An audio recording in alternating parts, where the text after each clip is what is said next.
सरकार ये दिखाना चाहती है कि ये बहुत गंभीर है।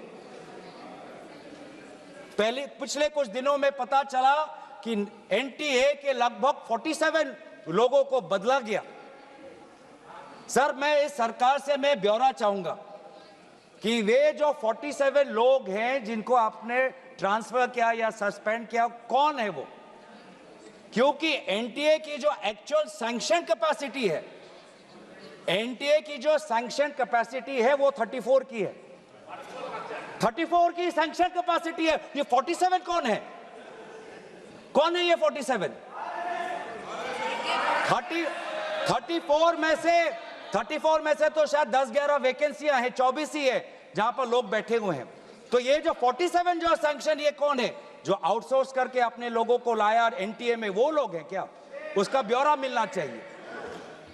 हम जानना चाहते हैं, आपने एनटीए के डीजी को बदला और एनटीए के चेयरमैन को रखा, ऐसा क्यों? ऐसा क्यों? आपको एनटीए के डीजी पर विश्वास नहीं, आपने मान लिया कि शिक्षा मंत्री धर्मेंद्र प्रधान जी का इस्तीफा होना चाहिए, आपने ये भी मान लिया, तो आपको एनटीए के चेयरमैन पे इतना विश्वास क्यों? ये हम जानना चाहते हैं। सुनाई दे रहा होगा सर, एक विशेष संगठन के साथ जुड़े हुए हैं, उसका ब्यौरा देख लीजिए, एनटीए के चेयरमैन का ब्यौरा देख लीजिए। इससे पहले वो मध्य प्रदेश के पब्लिक सर्विस चेयरमैन के वो कमीशन के चेयरमैन थे, और उस समय में भी धांधली हुई,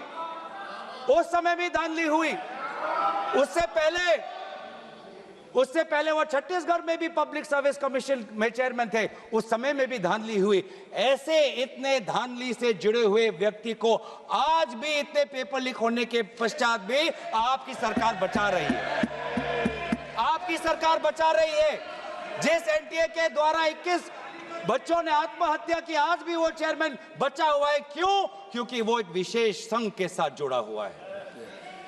और यही दर्शाता है कि आप शिक्षा विभाग में आप सुधार नहीं चाहते, क्योंकि आरएसएस के लिए शिक्षा विभाग बहुत ही महत्वपूर्ण विभाग है। मैंने कोई असंसदीय बात नहीं की।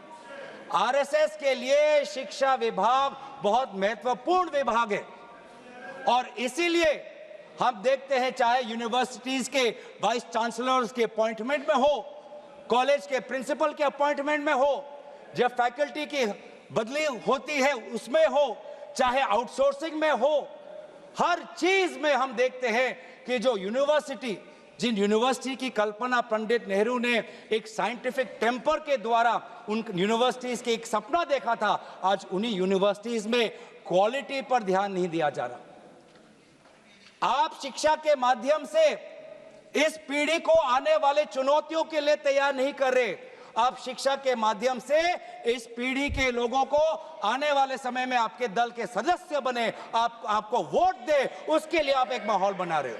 यह है आपके लिए शिक्षा का उद्देश्य, यह है शिक्षा का उद्देश्य। और हमने देखा कि वो जो संस्थाएं, चाहे वो आईआईटी हो, चाहे जेएनयू हो, चाहे डीयू हो, देश भर से माता पिता अपने बच्चों को बोल रहे कि जाओ दिल्ली जाओ, अगर दिल्ली नहीं जा सकते तो बॉम्बे जाओ, बिहार में जाओ, लेकिन धरना प्रदर्शन करो। आज शिक्षा की बात है, आपको अपना भविष्य आपको बचाना है। मैं नहीं जा सकता, पर मेरी आशीर्वाद तुम्हारे साथ है। एक मां ने एक आशीर्वाद के साथ अपने बेटी को भेजा, एक बाप ने अपने बेटे के पीठ पे थपथपाकर उसको जंतर मंतर पे भेजा, और डीयू, आईआईटी, जेएनयू कहती है आप मत जाओ।